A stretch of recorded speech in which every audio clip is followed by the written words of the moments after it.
Welcome to another Storm tutorial. This time we will be looking at how to control the spawning and rendering of objects through Storm more deeply.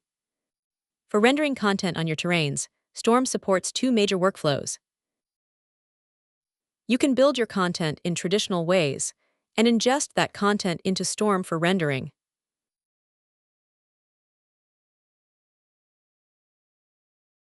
Alternatively, you can use Storm for procedural spawning to generate content for you according to logical rules and constraints.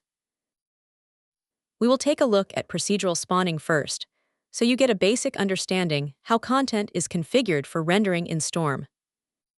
Then we will take a look on how to import an already existing scene for rendering into Storm, where Storm will create such configurations from the data found in your scene. Before we get started with the tutorial, please note that Storm comes with a lot of offline information that might help you if you're stuck. You can find the Storm user guide and additional documents in the Procedural Worlds folder of your installation. Also, most of Storm's user interface features a question mark icon that allows you to view help texts that explain the functionality of each element on the screen. Likewise, you can also hover the mouse over entries to see a help text popping up. But let's get into the video now. In order to produce the same output as shown in the video, you will need the following: a Unity project with Storm installed, at least one or more prefabs that you want to spawn using Storm, at least two or more terrain textures that you can use on your example terrain. If you use Gaia in your project, you are already set up, as this comes with sample prefabs that you can use, and terrain textures as well. To start things off, we need to create a terrain in the scene first. We will use this as a surface to spawn on, and spawning vegetation on terrains is the most common use case for Storm. Here in this video, we will use a terrain generated with Gaia, but you can also manually sculpt a terrain or use a third-party editor for this. To use this terrain for spawning with Storm, we need to ingest it.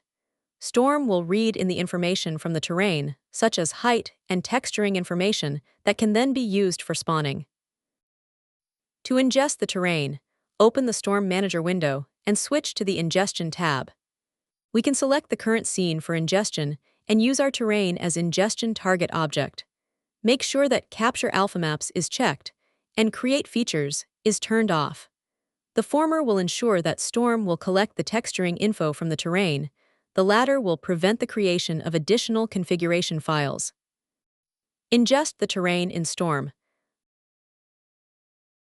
The ingestion process creates a Storm world object that holds the data from the scene in Storm data tiles. You can find the height and texturing data from our terrain in there. You might notice that the information from the terrain is configured to use certain layers. Those are Storm data layers that hold data that may come from different sources. It would, for example, be possible to make two different grass textures write data to one single grass data layer. Or the data might even come from a separate texture that is not part of the terrain at all. This concept helps to keep the spawning configuration independent from the source data, so it is easier to swap out terrain textures later or to work with a different data source. The next thing we want to do is to define where we want Storm to spawn content. This is done by defining a region which can either be global or masked. A global region is active anywhere. A masked region would only be active in a smaller spot in the world. For our first attempt, we simply want to spawn our content everywhere, and we can just create our own new global region. Click on the Add Global button to do so. Now we need to define what we want to render. Every single object you want to render through Storm is called a feature, and a collection of multiple features is called a feature set. You can, for example, collect multiple trees in a tree feature set and then spawn those trees together either globally or in a masked region in your world. You can create a new feature set directly inside the Storm region that we created earlier.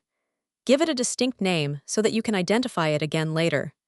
Now the only thing left to create is a feature. While you can create a feature manually, it is much easier to hand a prefab over to Storm to turn it into a feature. To do so, open the Storm Manager on the Ingestion tab. In the Feature Creation panel, you can drop in a prefab that you want to turn into a feature. You can select the feature type here in a dropdown. This is a categorization that later allows you to apply storm settings to a certain type of features only. For example, you will be able to adjust the draw distance for trees independently of the grass drawing distance. You can always change this category later, so you can pick what you think is the closest fit. You can select whether you want to create imposters during the creation process. Storm will then create flat, low-cost representations of those prefabs that can be used for rendering them in the distance. This can help a lot with performance, especially if those original assets do not have imposters themselves. You can pick if you want to select the feature you are about to create after editing, and if you want to add it into a feature set directly. We can choose to add it into our feature set that we created earlier. You can choose to select a data layer for spawning that feature, but for our first attempt, we will leave this empty so the feature will spawn everywhere. Click Create Feature, and a short time later, Storm will have created the feature configuration for you. Select the Storm world and press Force Full Update so that Storm picks up the new configuration and the feature should start to render on your terrain. If you find that the object that you added in does not seem to render, but rather seems to stick to your camera weirdly, then this is a signal that you need to adapt your shaders for Storm. Storm will update HLSL, or pure code, shaders for Storm automatically, but needs manual adaptation if the shaders are made using Shader Graph. Please see the Shader Setup section in the Storm User Guide for more information on that. You can find your feature in the list of known features on the Storm world. From there, you can open the feature configuration to influence the spawning parameters. You can, for example, choose the density for the object, or at which height or slope this feature should appear.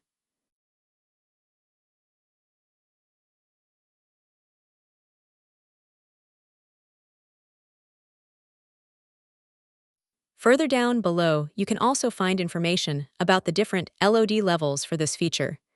This controls what is being rendered wherever an instance of this feature appears. You can find more information about all the individual spawning settings in the Storm User Guide, or by clicking the question mark icons. We mentioned that Storm can collect terrain texture information for spawning, so let's try to spawn this tree on a specific texture only. We need to identify a texture that we want to use for the spawn. Then we can visit the Storm tile to get the Storm data layer. By default, Storm will output the terrain texture data on a layer named after the diffuse file of the terrain layer. Here we have found the floor sticks texture in the data tile.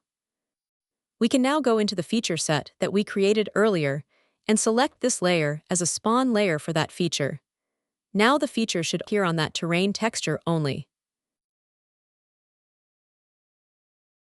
Note that in the feature set, you also have the possibility to enter exclusion layers, so you can perform the same process to make a feature avoid a certain terrain texture as well. We have made the feature appear everywhere by putting our feature set in a global region. But what if we want to spawn the feature in a certain part of the world only? You could control that with terrain textures, but you can also choose to use a masked region instead. Remove the global region for this example, and set up a masked region instead. Draw a poly shape by Control and clicking, and assign the feature set we just created earlier. Note that the feature now only appears within that masked area. If you update the area, the rendering will adapt accordingly. Before we continue, let's revisit the workflow overview to recap what we achieved. We have ingested a terrain which collected data in Storm data tiles. The data tiles provide spawning information in data layers. Those layers can be used by regions and feature sets to control where features are being rendered. Feature configurations can be created based off prefabs in the Storm Manager and organized in feature sets. These are the basics for procedural spawning. Storm comes with ready-made biome configurations that you can spawn across a terrain with a couple of clicks. Those biomes have been built with the same techniques as you have seen in this video so far: ingesting prefabs, setting up spawn settings, and organizing in feature sets.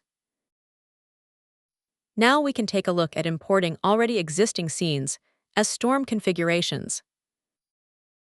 For this purpose, we will use a scene made with Gaia. The content that you see on this terrain is made using Unity terrain trees, game objects, and so on. It is a default Unity scene in terms of rendering, and Storm has not come into play yet.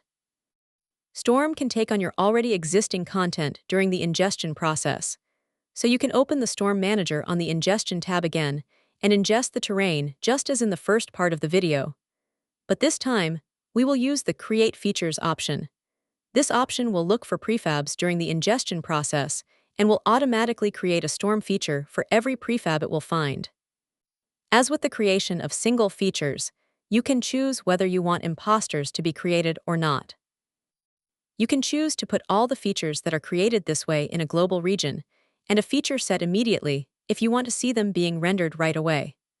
The global required % value allows you to control whether Storm will really put all content into that region, or only if that feature happens to appear within a certain percentage of Storm data tiles. Leave this to 0 for now to make sure all features will be added to the global region.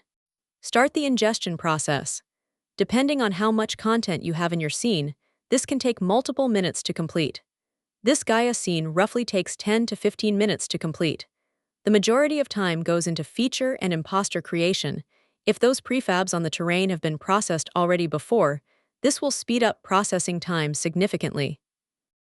After the ingestion process has finished, Storm should now render the content in your scene. You can double-check if Storm is the one rendering things by adjusting the draw distance sliders in the quality settings.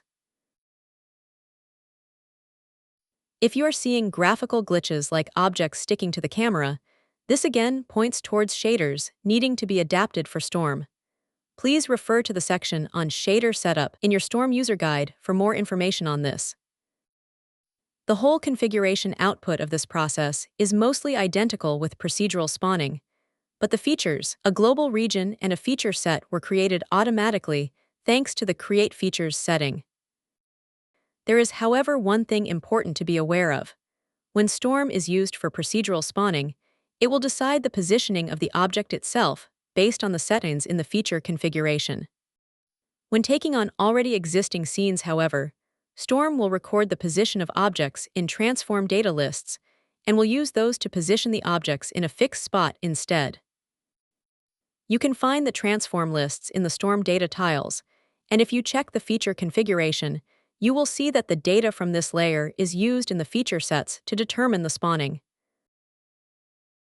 Because of this, some of the spawning settings in the feature, such as density, will have no effect. If you want to spawn the trees fully procedurally instead, you would need to remove the data layer for the transform list from the spawn layer in the feature set. Refresh the Storm world, and this feature will now behave like if you set it up for procedural spawning from the start.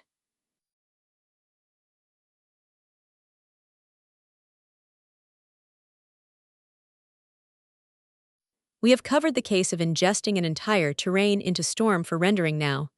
But what if you want to ingest only a portion of your world, or you want to exclude certain things like your player character or special interactive objects? To do this, you have plenty of filtering options in the Ingestion tab that control which objects are being ingested. You can, for example, set filters on Unity layers or avoid certain tags in the ingestion process.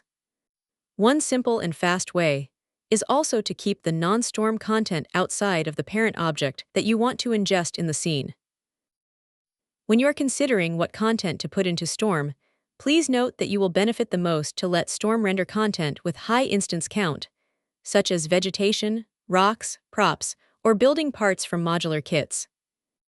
Creating a lot of features with single-digit instance counts does not bring a performance benefit, as it only creates overhead for Storm. If you are unsure about the instance counts of a feature, you can find handy performance information in the list of known features in the Storm world. And this concludes part 2 of the video. You have now learned how to create spawning configurations for Storm by building up your own features and feature sets, and also have seen how you can automate this process by ingesting an already existing scene into Storm. If you watched this far, please leave us a thumbs up and let us know in the comments below if you have questions or suggestions for the next tutorial video. Thanks for watching, and see you in the next one.